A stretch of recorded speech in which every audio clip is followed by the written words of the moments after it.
juga gitu ya. Dan kita masih akan lanjutkan setelah yang satu ini. Margaria Batik, gerai pelopor motif tradisional Yogyakarta. Busana batik eksklusif dan elegan maupun bercorak inovatif. Tersedia di Margaria. Margaria Batik, tempatnya artistik dan nyaman. Margaria Batik, cipta citra batik dan eksklusif. Jalan Ahmad Yani nomor 69 Malioboro, Yogyakarta.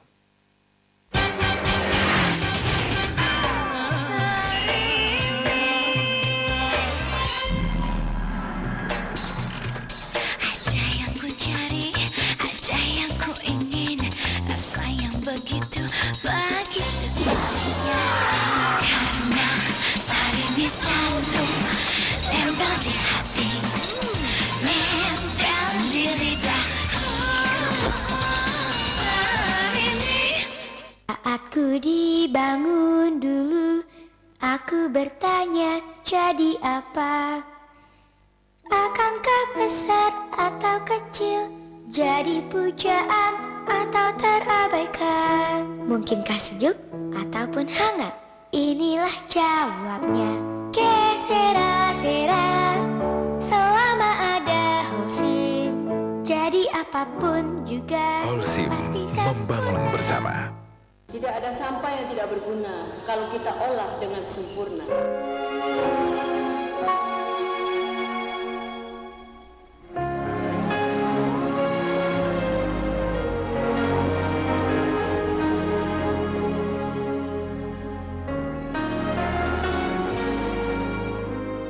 Mari kita jaga lingkungan yang bersih dan nyaman.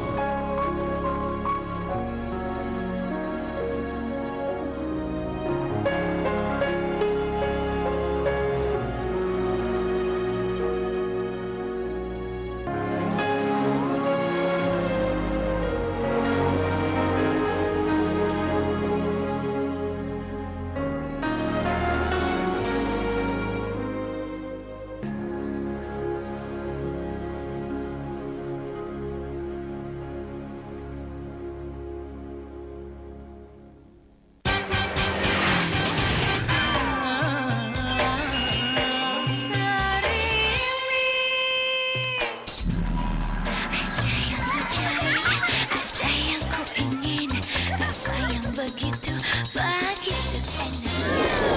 Karena Sarimi selalu nempel di hati, nempel di lidah. Sarimi.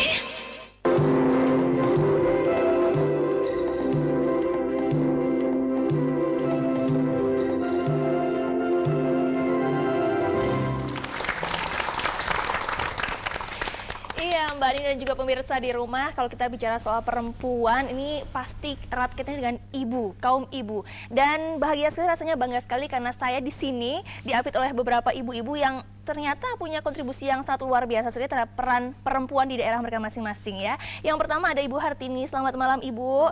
Ibu Hartini adalah Ketua Ikatan Bidan Indonesia Kulon Progo ya. Ya, Ibu bisa diceritakan program apa saja yang telah diaplikasikan atau dilakukan oleh IBI Kulon Progo sendiri? Ya. Terima kasih. Assalamualaikum warahmatullahi wabarakatuh. Waalaikumsalam. Ya, kami dari Ikatan Bidan Indonesia Cabang Kulon Progo, kami datang dari Wates bertiga, Ibu. Ya, ini teman saya ada di sebelah. Yang mana yang di sana ya? Ya, ya, Baik. sama bajunya ya, sama seragamnya. Baik, dari program Ikatan Bidan Indonesia yang sekarang ini kami jalankan adalah kami prihatin sekali saat ini angka kematian ibu dan kematian bayi itu masih cukup tinggi, biarpun untuk DIY ini masih di bawah angka nasional. Tapi kita semua di profesi kami, di organisasi kami tetap berjuang keras, berusaha ikut berpartisipasi, ikut mendorong, mengawal kebijakan pemerintah dalam rangka menurunkan angka kematian ibu dan angka kematian bayi. Iya, kami saat ini cukup berat ya tugas bidan. mempersiapkan ibu, memberikan pendidikan kepada ibu dalam rangka untuk mempersiapkan kesehatan reproduksinya. Tidak hanya ketika ibu hamil, namun dimulai sejak bayi, balita di dalam masa tumbuh kembangnya, kemudian ketika remaja memasuki kesehatan reproduksinya, kemudian ketika sudah memasuki pasangan usia subur, dalam mempersiapkan kehamilan, persalinan, kemudian juga mempersiapkan reproduksi ini tetap sehat dengan keluarga berencana yang direncanakan berdua. Kemudian dalam hal ini kami juga harus mempersiapkan skill dari SDM bidan itu sendiri.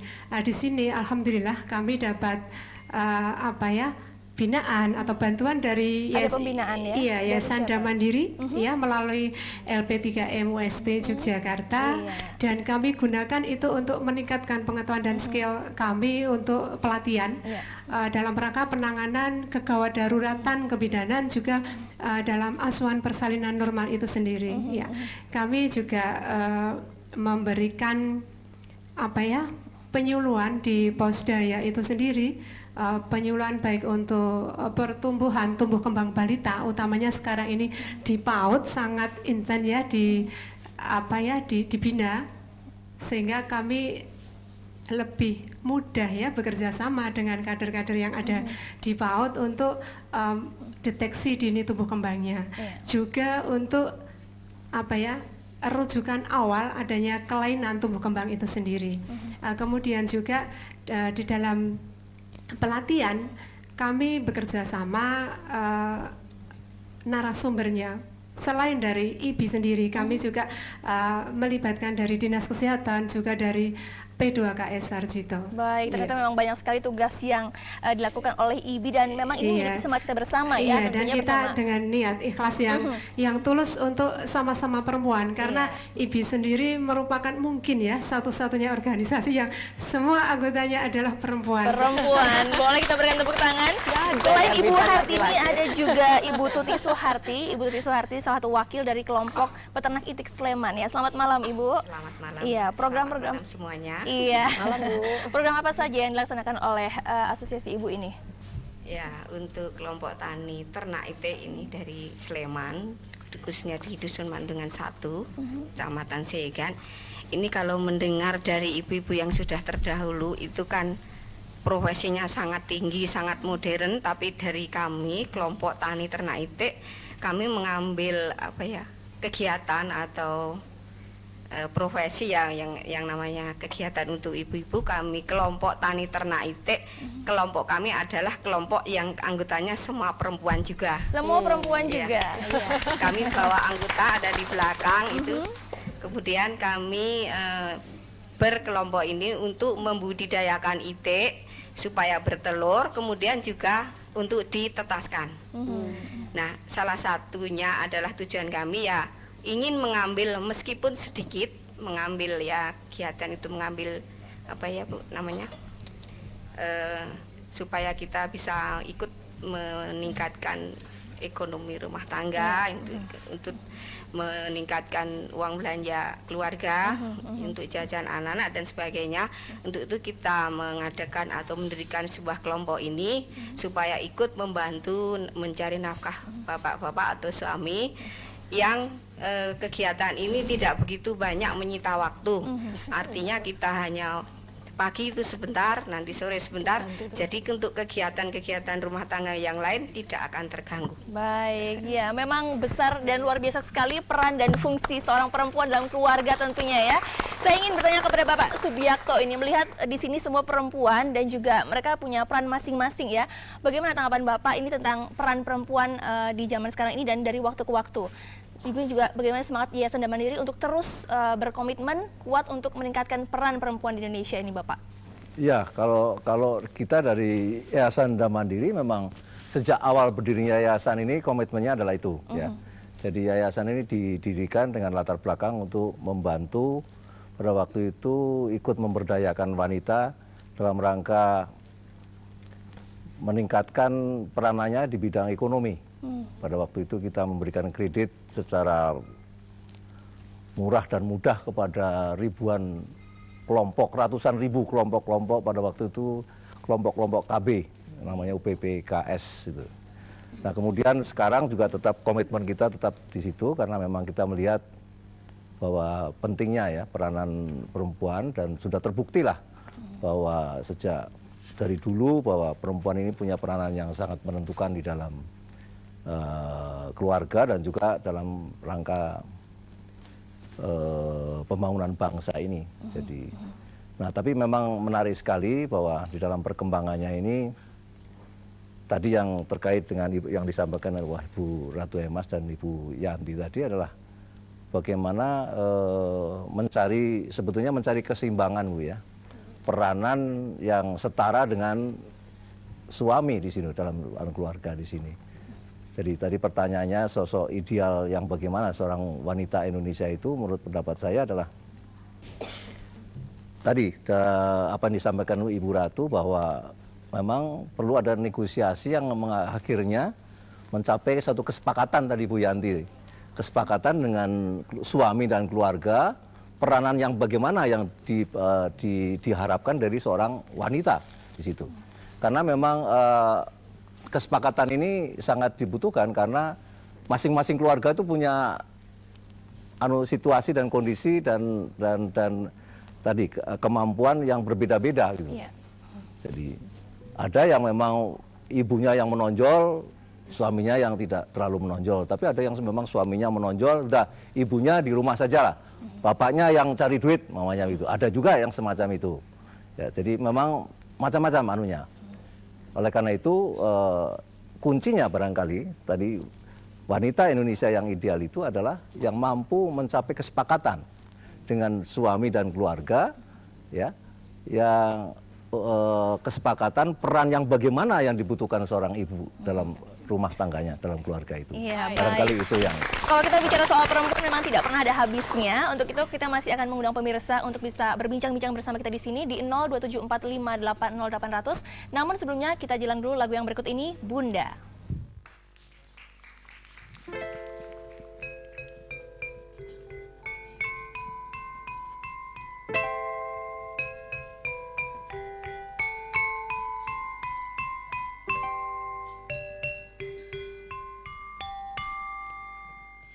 Ku buka album biru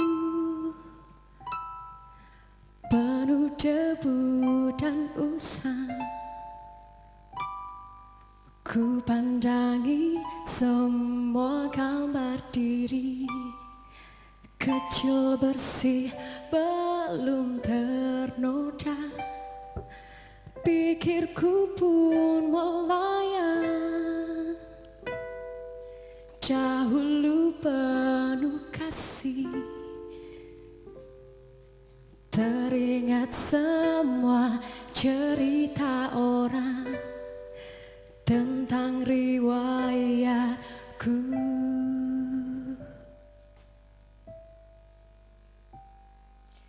Kata mereka diriku selalu dimanja. Kata mereka diriku selalu ditimpa.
Ya, lagu ini memang indah sekali gitu ya. Mengingatkan kita terhadap ibu-ibu kita tercinta di rumah. Betul ya? Nggak ada ungkapan yang cukup untuk mengungkapkan rasa Iya. terima kasih kita. Jangan lupa nih, Baik, iya. generasi mudanya ditanya. Nah, generasi Iya. mudanya Coba. di sebelah Karena Pak ada Subiakto Pak ada di yang sini. boleh nanya, tapi juga mungkin ada tanggapan-tanggapan juga ya, kesiapan-kesiapan menjadi ibu-ibu yang meneruskan ini. Silakan. silakan. Silakan, Mbak. Siapa ini, Mbak? Iya, iya, iya. Oke. Nah, oke. Selamat malam. Selamat malam. Terima kasih atas kesempatannya. Oke, sebelumnya saya bahagia sekali bisa berada di sini menjadi bagian dari perbincangan yang sangat menarik ini. Namanya Mbak siapa? Rima. Mbak Rima ya. Oke, dari Fakultas Psikologi UGM. Oh, Fakultas Psikologi UGM ya, dengan teman-teman yang ada di sini ya. Oke, seperti ini. Saya mendengar semua pendapat dari beliau-beliau ini sangat-sangat setuju bahwa yang saya tekankan di sini adalah negosiasi, Mbak. Negosiasi. Ibu. Jadi oke, ketika kita sudah membagi tugas antara ibu dan bapak, itu sepertinya semua bisa berjalan dengan baik seperti itu. Namun di sini semua masalah menurut saya, Mbak, kita bagaimana cara melihatnya dari sudut mana seperti itu agar kita sendiri bisa menjalankan itu ikhlas. Jadi ketika menjadi ibu tidak merasa tertuntut untuk menjadi ibu rumah tangga saja, juga untuk ketika menjadi bapak tidak tertuntut hanya untuk mencari nafkah seperti itu. Jadi bagaimana kedua pasangan ini bisa melihat dengan sudut pandang yang lebih positif seperti itu, tidak merasa sebagai victim atau seperti apa. Ya. Seperti itu menurut saya. Oke. Oke, terima kasih. Ada kata kuncinya, keikhlasan ya. Betul, betul sekali. Betul. Baik, ini waktu kita juga sudah sangat terbatas sih, Wi, ya. Kita sampai di sesi terakhir dan kita ingin tahu juga lebih banyak. Tadi kita tidak ingin jumawa bahwa perempuan bisa melakukan semua hal gitu ya sendirian gitu. Tapi memang ada hal yang mendukung dan Ibu, saya ingin tanya tentang bagaimana dukungan apa yang diperlukan supaya perempuan bisa berperan sepenuhnya dengan secara optimal dan membuat bangsa ini menjadi lebih baik gitu ya, Bu ya. Tadi saya sangat terkesan dengan generasi muda, Mbak siapa tadi? Mbak Rima ya. Rima. Jadi kita harus punya komitmen lebih awal. Jadi besok kalau cari pacar yang bisa diajak komitmen. Kalau belum mau komit, saya kira perlu diundur dulu perkawinan. Karena ini merupakan salah satu generasi yang harus berubah dari kehidupan perempuan Indonesia di waktu yang akan datang. Jadi kalau tadi Mbak Ninda menanyakan masalah dukungan, saya kira dari komitmen itu sebetulnya dukungan itu selain dari dalam rumah, saya kira dari lingkungan. Karena biasanya ibu-ibu ini menjadi apa ya? Suka gosip, ide gosip.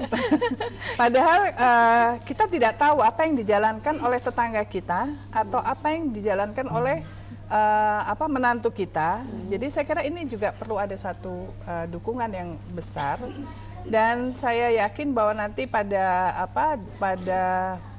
dekade yang berikutnya saya kira memang satu contoh saja sekarang kita sudah melihat bahwa perempuan itu didukung 30% masuk lembaga legislatif.